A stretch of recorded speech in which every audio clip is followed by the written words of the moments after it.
a lot of them for different things that they've accomplished.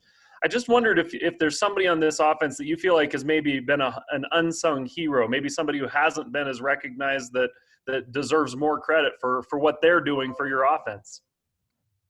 Wow, that's a great question.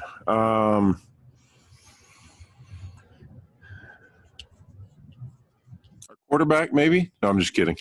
I think everybody's getting a lot of credit, and that's the way it goes when you win and when you get a lot of stats. I think Zach and the receivers are certainly worthy of all the credit they're getting. I think Isaac and Mason have gotten plenty of credit. Your mind often goes towards the offensive line, but those guys have gotten a lot of credit this year, and again, deservedly so. And so, I don't know if there's any one guy that I can think of there that I would say is doing any more than anyone else and not getting any credit for it. I think they've all gotten credit, and I think they're all deserving of that. Let me ask specifically, just as far as the backup quarterbacks go, because we've seen Baylor, of course, in a few games, and I know Jaren's been dealing with injuries. How valuable has their contribution been? We just haven't talked about them as much because Zach has been playing so well. Yeah, I think, quite frankly, their value has been more to us as coaches, a security blanket, kind of like having insurance on your car and you don't have an accident for a year and you say, well, I spent all that money on that insurance and it didn't pay off for me that year, but it sure did last year, right? And so I think it's been a little bit more about how good we've felt as coaches, knowing that we have other guys that can go in the game and play. And obviously this year that's been mainly Baylor. But we've got a bunch of quarterbacks that I feel really good about, and so it makes me feel confident going into a game that if we had to get to another guy, then we can still go out and run our offense, and it makes me feel good about moving ahead the years to come. That we've got a pipeline of quarterbacks here, as BYU has had a number of times. All right, let's take questions from Jay Drew and then Mitch Harper. Yeah, on the red zone scoring and how well you guys have done this year, don't want you to give away your secrets or anything, but because there's probably not a user manual or anything to but did you go to any mentors or did you seek advice from any of your coaches in the business on how to turn it around and do so well? No, I think it's just something that we as a staff really recognized we needed to spend a lot of time on. And honestly, Jay, it's not that we didn't last year. I think more than anything, we're just in position where, you find I guess here's what I would say.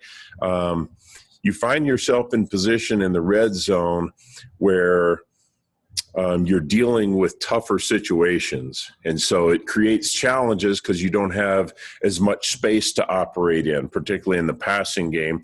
And so it restricts the space that you have to throw the football because DBs don't have to backpedal and play as deep, play off of you as much.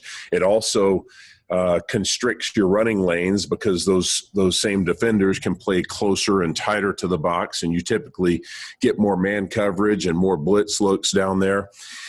And so I guess I would think it's really honestly just kind of a microcosm of what we've done as an offense this year. We've played a lot better this year on offense in a lot of areas, and that's just another area that we've played a lot better. And while that area of the field presents some challenges, any challenge also presents an opportunity. And our guys, our playmakers have stepped up in those moments, whether it be Zach putting the ball right where it needs to be on time, or a receiver going up and making a tough catch, or your center making a really difficult block against a nose guard when we need that block to provide a running lane in the A-gap.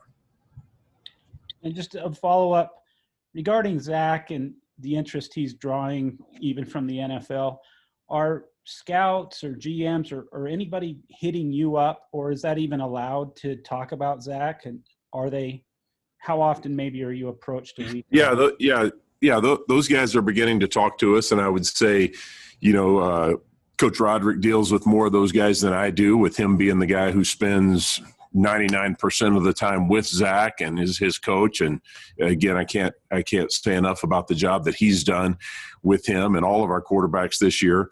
And then Kalani spends a lot of time talking to the NFL guys. Typically what I get are guys that know me that want to get a personal reference on him. But we're all certainly fielding those questions about Zach, as we are with other players this year. And, we want to help all of our players who will have an opportunity to move on. And so we're certainly glad to talk to any of those guys that have questions. Yeah, Jeff, what attributes or characteristics would you use to describe this offense that's been so successful this year? Well, the thing that we've said to our offense all year long is that we want to be reliable and violent. Those two words, and our kind of acronym RVO is something. And every time I start a meeting with the offense, that's up on the overhead. And I kind of used it as a play on the acronym RPO, and really use that to move into an explanation of the fact that, yes, we run RPOs. We also run zone read. We also run wide zone, and we run play action shots and throw the football down the field, and we run quick game, and we do a lot of the same things that a lot of teams do. And if you watch football on any given day and you watch college football games, you see a lot of similar plays. You see a lot of the same things being done. The difference is which teams can do those things better, who can execute those things in a better way. And so it's really about how you run those plays. And we really felt like the strength of our team was one that we have players who can be both reliable, meaning they can do the right thing consistently over a period of time, not have false starts, not turn the football over, don't have missed assignments, don't beat yourselves, so to speak.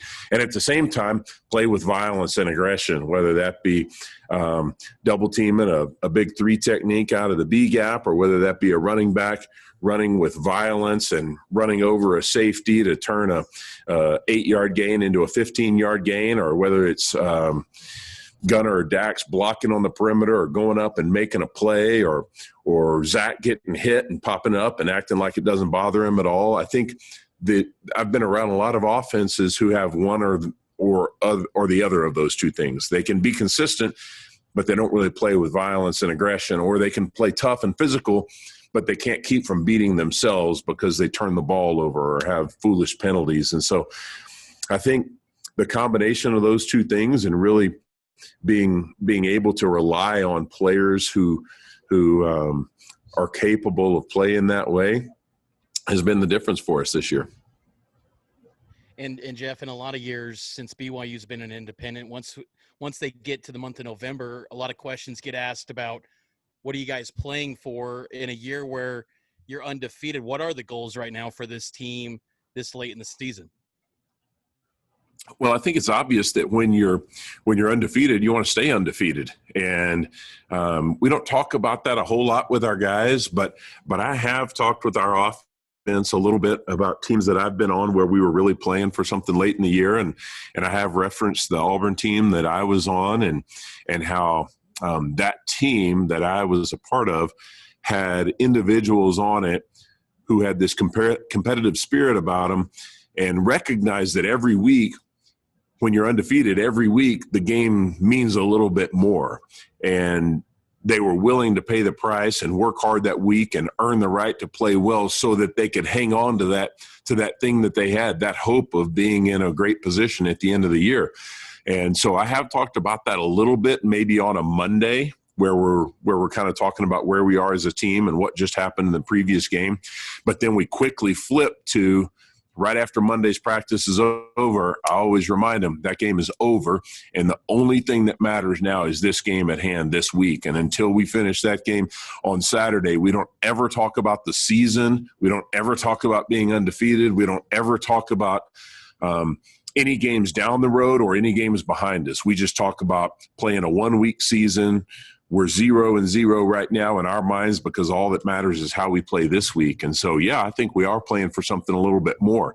But the way you get to that something more is by playing great this week. And last thing from me, Jeff, last week you guys probably had the opportunity to go on a little bit of the virtual recruiting trail, touch on that with a bye week. What areas maybe are some needs with signing day about a month out? What are some needs on the offensive side on the recruiting trail that you and the staff are looking to add? Yeah, we're in a really fortunate position right now where we don't need a lot of players. We're not losing a lot, in particular with this year granting guys another year of eligibility. It puts us in position where we'll be having a number of conversations with a bunch of guys at the end of this year. I say a bunch, not a bunch, a number of players, and finding out for sure who's moving forward and who's sticking around. And we got a bunch of guys coming back off of missions, and so we're not in a position where we have a lot of needs. But I think, what you're always trying to do is upgrade your talent and replace a key guy at each position. You're always looking to build your numbers in the offensive line.